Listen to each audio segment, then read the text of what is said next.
I'm going to read from the book of Haggai now, verses 1 to 8 of chapter 1. And we are going to be spending a bit of time in the book of Ezra as well, because really it all links in together. When I started working for the health board, I saw someone in Neville Hall, and then I went to my usual hospital down in the county in Griffithstown, and that same person was there. And I was like, oh, what are you doing here? And they had been moved over. And that was the first time I saw how linked all the hospitals and everything are. I'd never really taken it in before. And in the same way, these letters are really interlinked. They're just in a different part of the Bible, but they're telling the same story. And the book I wrote ages ago now, the Pray Without Ceasing, 24-hour prayer, that's got a chapter on Ezra and Nehemiah. So if you've got that book, or if you've got a copy of it on PDF, have a look at it again. And the prayer time in it interlinks between these minor prophets and the kind of major work, if you can call it that, of Ezra and Nehemiah. And that book, it just shows you how it can be used as one piece rather than separate books. So if you've got that, please have a look at it at some point. So let's hear these words from Haggai, chapter 1, verse 1. In the second year of King Darius, on the first day of the 6th month, the word of the Lord came through the prophet Haggai to Zerubbabel, son of Shealtiel, governor of Judah, and Joshua, son of Jehozadak, the high priest. This is what the Lord Almighty says. Just pause there for a moment. The Lord Almighty. I've got one Bible, the translation is the Lord of armies. The Lord Almighty. He is speaking.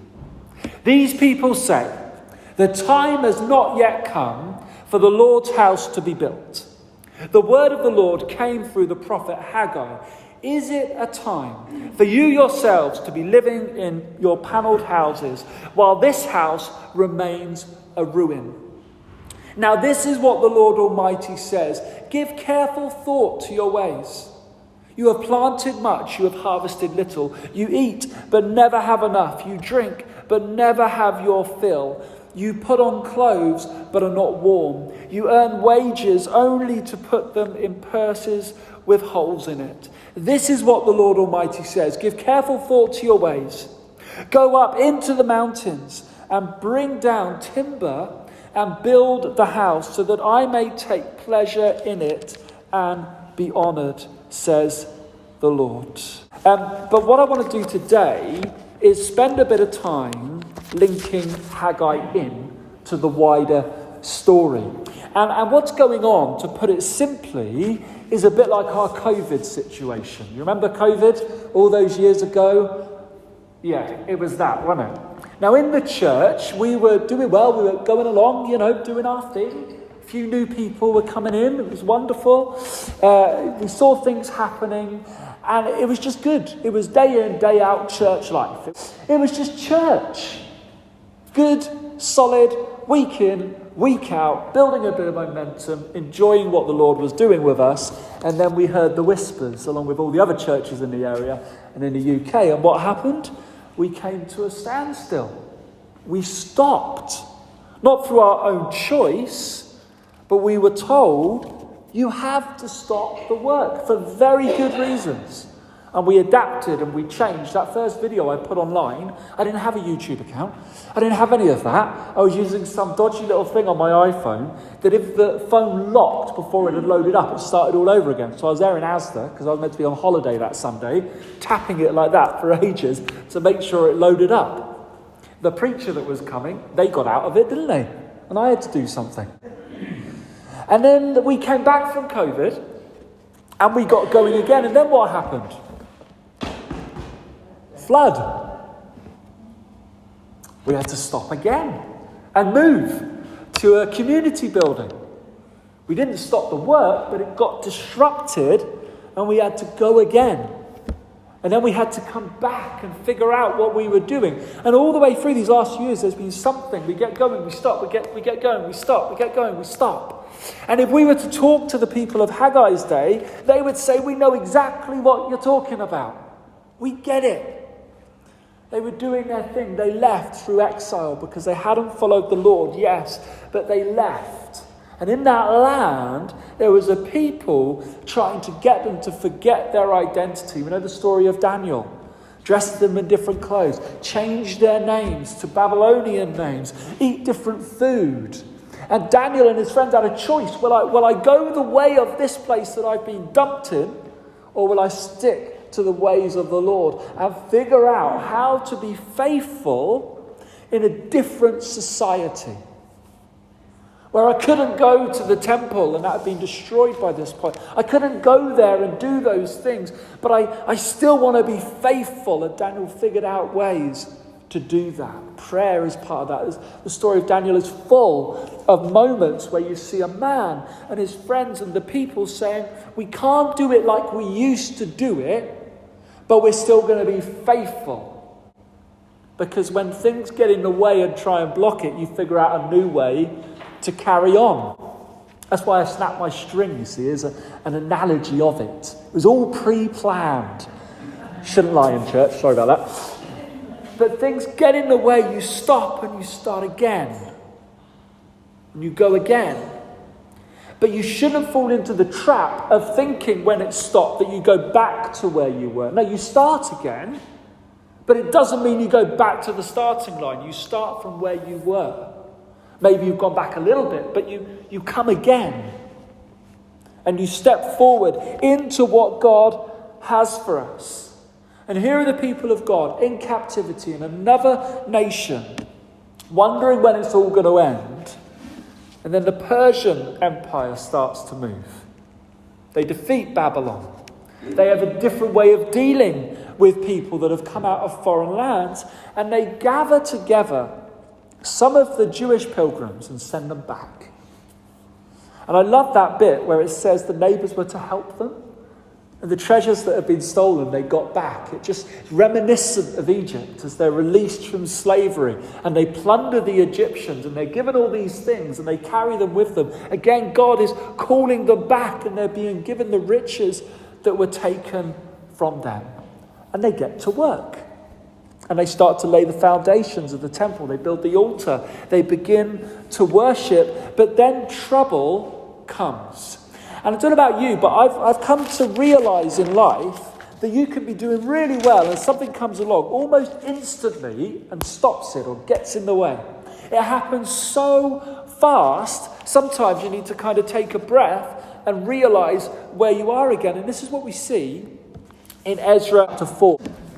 And these verses, it says this: the work on the house of God in Jerusalem came to a standstill until the second year of the reign of Darius, king of Persia. So they're getting going, and then it came to a stop. Now Haggai the prophet and Zechariah the prophet, a descendant of Iddo, prophesied to the Jews in Judah and Jerusalem in the name of the God of Israel who was over them. Then Zerubbabel, son of Shealtiel, and Jeshua, son of Jozadak, set to work to rebuild the house of God in Jerusalem, and the prophets of God were there helping them. So the work has been going on. It suddenly stops. The writer doesn't put too much ink into that. And then a little while later, new king, the prophets come and speak, and the work begins again. You could be, forgiven for thinking it was one day it was that, the next day they woke up and they got on with it. It just says it stopped. But then it started again. Why? And this is what we need to notice. We're going to read verses 1 and 2 again. Haggai the prophet and Zechariah the prophet, a descendant of Iddo, prophesied to the Jews in Judah and Jerusalem in the name of the God of Israel who was over them. So who's in charge of this? That's it. King of Persia thinks he's in charge. God has told me to do it. Off you go. You can have the workers think, we're doing a good job. Look at everything we've done. Look how well it's going. Look what we've achieved. But it says, no, it's the God of Israel. He is the one who is over them. He is the one who has brought this about. It is his kingdom. It is his worship. And we need to remember that. In the times where the work seems to come to a standstill, where you've been seeing these great things happen and it stops suddenly, we need to remember he is still God in this time. Yeah, he's God when everything's going well, but when it stops and when it suddenly comes up against you, God is still God then. This period that these few verses cover is a time when the tools went down, dust began to settle on what they had been doing. You can imagine there were some beautifully cut stones waiting to be put in place, and they never were. It was just there. It's like the money had run out. But God was still God in that moment. And he knew the time would come when they would restart. When the lies would be forgotten, because that's what happened. They wrote letters back to central office, to the king. Have you seen what these people have done in the past? They had some mighty kings. They've caused trouble that anyone that tried to take over, don't let them do this work. But the thing is, our God doesn't stop after a generation, does he? He is still God. Always existing in perfection, calling his people back. And then at the right time, he says, now the work needs to begin again. Needs to begin again. And everyone uses their talents and their gifts and their abilities to build that work. And we've got some good builders in the church. We've got people that build wooden structures around walls that are falling down for fun. Haven't we, Martin and Dave? They enjoy it. They get out and think, I can't wait to fix it. You know? I was speaking to Lyndon. He said he's fixing his car this weekend. Hope it went well. And he was like, okay about it. So I'm just going to do that. We're building a wall, John. All right. You know? When Dave and Martin were outside doing the wall, Jeff and I went to help. Do you remember that, Jeff? So the wall is there, they're working away, and me and Jeff standing like this. They're doing a good job, aren't they? Like, yeah, they're doing a great job. It's going really well. And then they needed something. Passes that hammer. Well, me and Jeff nearly knocked heads trying to grab it, so we could claim to be part of it. We prefer to hide behind a drum kit and say it's all fine. We'll give them the rhythm and they can do it. When other people do things, like fix taps, Martin, I pass him the tools. I get him a cup of tea. When me and Lyndon clear the gutter in, I hold the ladder. I'm very good at that ladder. I've got an ability and a skill. I'm never going up it. There are people that can do that stuff, and Jeff, there's people that can't do that stuff, you know, and we bless them. But if they built that wall and said, we're done, sorted, sit down, hand over to the others, they've missed it. If I can't pick up a broom and do a bit of sweeping because I'm doing this work over here, I've missed it. What it is in that moment when the task needs to be done, those gifted to do it, and then afterwards they get a break because I'm kind. But then they sit down and say, well, now what, Lord? What's next? Where do I go? And if we're going to do what God is calling us to do, as we have done over the years, we need to look at gifting alongside responsibility so that we are all functioning to the best of our ability. The reality is, when there's no one else to do it, step up and do it if you're able.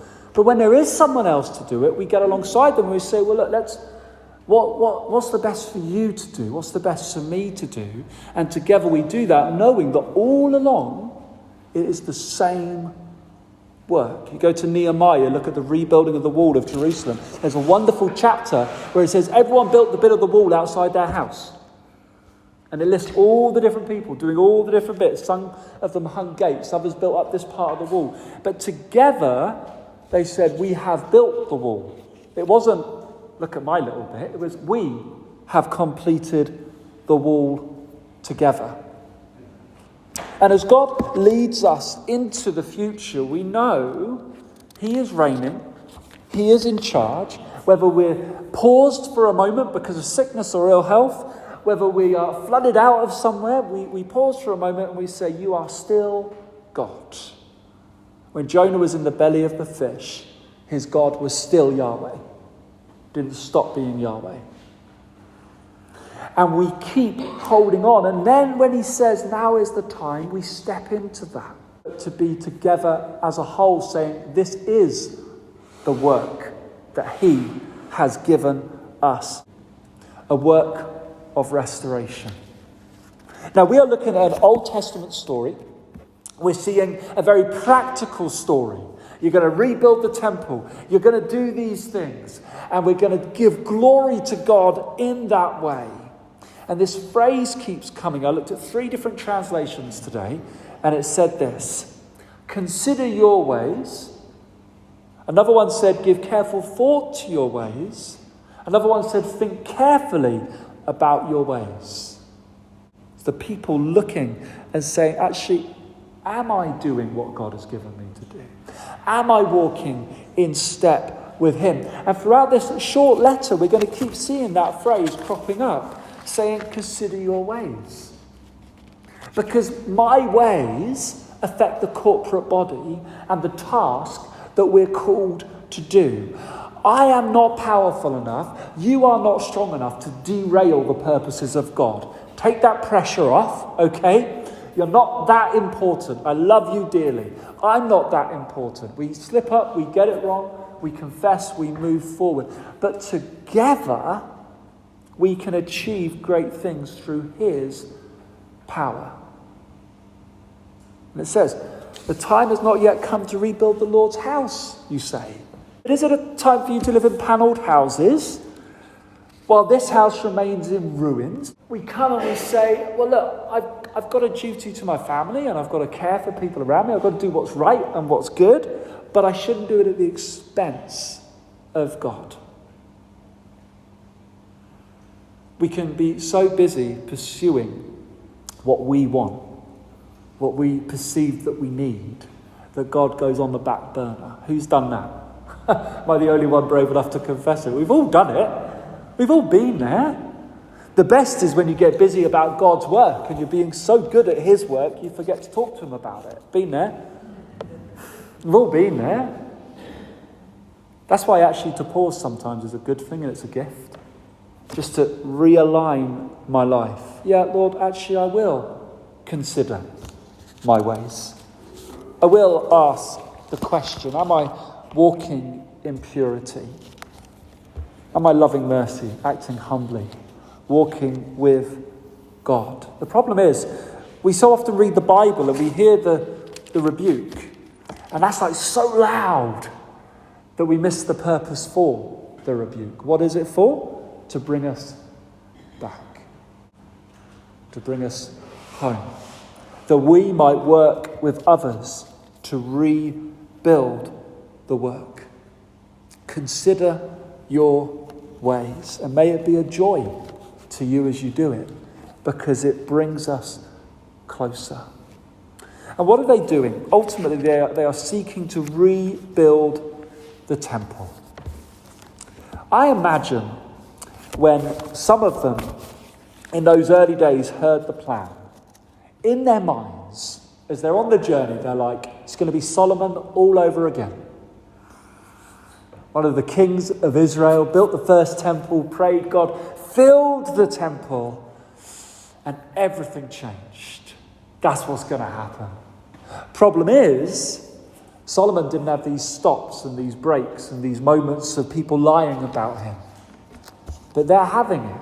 And actually it says later in the book about that exact thing. Some of you are thinking of the old temple, but this temple will be greater. But in the midst of the work, it's like, oh, this isn't going the way I planned it. I've been there. We've all been there. One of the best phrases I've heard in the valleys, in the revival. Back then. Why not now? Why not today? God is not concerned with the numbers on the year. He's not bothered that it's 2025 or that it's 1904. He's not bothered about that stuff. He is bothered about people. Listen to this verse, which actually I used this to sum up Revelation in the Bible study recently. 1 Corinthians 3 verse 16. Don't you know that you yourselves are God's temple, and that God's Spirit dwells in your midst? What were they building in the Old Testament? A temple. What filled the temple? God's Spirit, God's presence. He came to be with his people, to tabernacle with us. You read the Old Testament into the New Testament, this is one of the major themes that God is working for. I have come to be with my people. That's what I've come to do. Moses built a tent in the desert called the tabernacle. God filled it, and the people lived around it. Later on in the story of the Old Testament, they pitch that tent and leave it in a place, and it becomes a center of worship. Then Solomon builds another temple, and God fills it, and the people are filled with awe, and they worship and they celebrate. It gets destroyed, but God is still on the throne. And then later they come back, and in this moment they're building another temple, which God can then fill, but guess what? That temple gets destroyed as well. And then God, in his genius, says, I know what we're going to do. We're going to build a temple in people's hearts and minds. They're going to be a living temple, a walking, breathing, image-reflecting temple. They are going to be my people on the move. They're going to be the church. Jesus Christ took on flesh and dwelt where? Amongst us. And he's gone back to heaven, and he sent the Spirit to do what? Dwell amongst us, within us, to be part of us, to lead us. And if the temple is defined by the glory of the God who the temple is for, then we are that temple. Because he fills us. That's a beautiful image that God has given us. When we think of the moments where we got stopped in the work, we think of the difficult times in life where it all seemed to fall apart, or where we had that dream and it never came to pass, or it did and you achieved that and then nothing came after, or the worries and the things that have been said that weren't true, the things that have not been said that should have been said, all of those things, and we could go on for hours mentioning those things. Yet still, God reigns. Still, God calls. Still, God sets us apart to do his will. And he says to us today, consider your ways, because you are my people, holy, set apart, a living temple, which I want to inhabit. That is the New Testament theology breathing into the Old Testament. We see a physical image, but it reflects what God would do in the future. Why? Because Jesus is a redemptive God. He is literally the one who restores. And in this story of a physical temple, we're seeing restoration. But today, as we look at one another, we see the story of restoration continues. The one takeaway, if you get nothing else, is this. What you see in the story of Haggai and Ezra and Nehemiah is being lived out in you, through faith, in the finished work of Jesus Christ. That's the reality. And no one can rob you of that. And then we say, as Blind and Gwent Baptist Church, knowing that it's not about just the physical things that we do, but also knowing it has to be about the physical things that we do, we come together as a church and we say, well, Lord, what would you have me do? What would you have us do in this community, at this time, in this moment? What would you call us to do? And then it all begins to make sense. What does it say in Matthew 28? Go. Go into the world to make disciples. And you can only do that fully when you grasp this understanding of what we're going to do to create a living temple in the world. And the tools are the death, burial, resurrection of Jesus Christ. Amen.